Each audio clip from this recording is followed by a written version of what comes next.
It's the Gear Tester here, and welcome to my initial impressions video on the MORA 612 Classic Craftsman Fixed Blade Knife. There are a couple of reasons that I like MORA knives. First, they're inexpensive, and second, they are relatively durable, and so they make a very good tool. This particular knife has two features that really attracted me to it. The first is the 4-inch blade.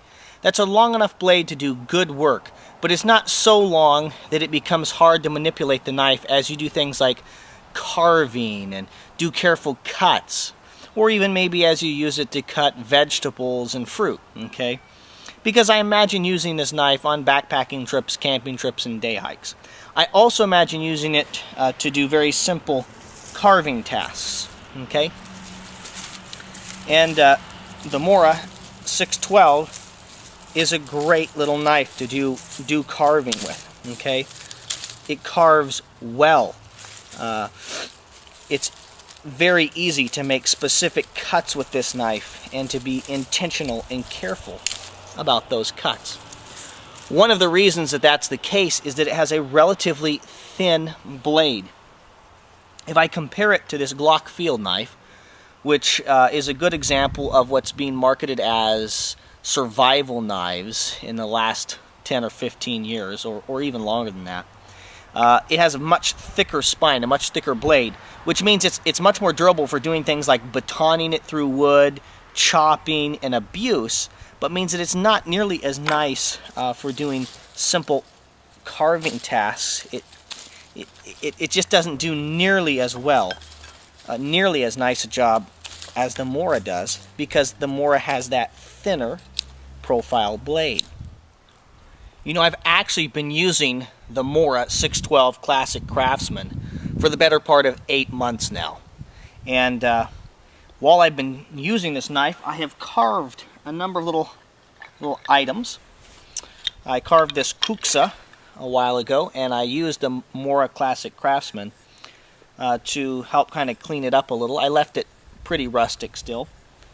I also carved these spoons, and I actually don't think I used the MORA on this one, but on these two I did use the MORA to carve them, to clean them up. I didn't use them, of course, on the spoon portion. I used a different knife, actually another MORA, a hook knife, to do those. But to clean them up and to do the basic work on these spoons, I did use the MORA 612 Classic Craftsman. I really like this knife, and my initial impressions through using it are very good.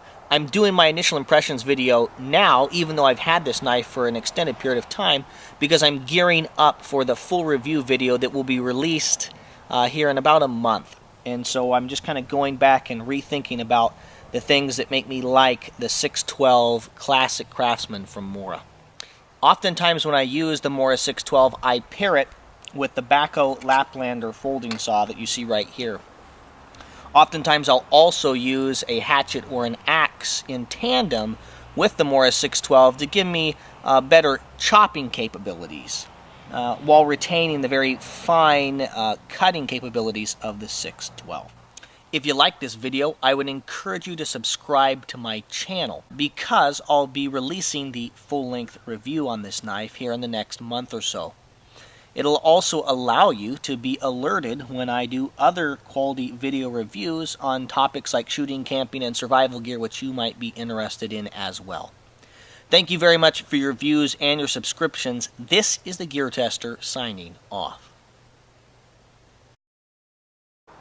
It's the Gear Tester here, and welcome to my initial impressions video on the MORA 612 Classic Craftsman Fixed Blade Knife. There are a couple of reasons that I like MORA knives. First, they're inexpensive, and second, they are relatively durable, and so they make a very good tool. This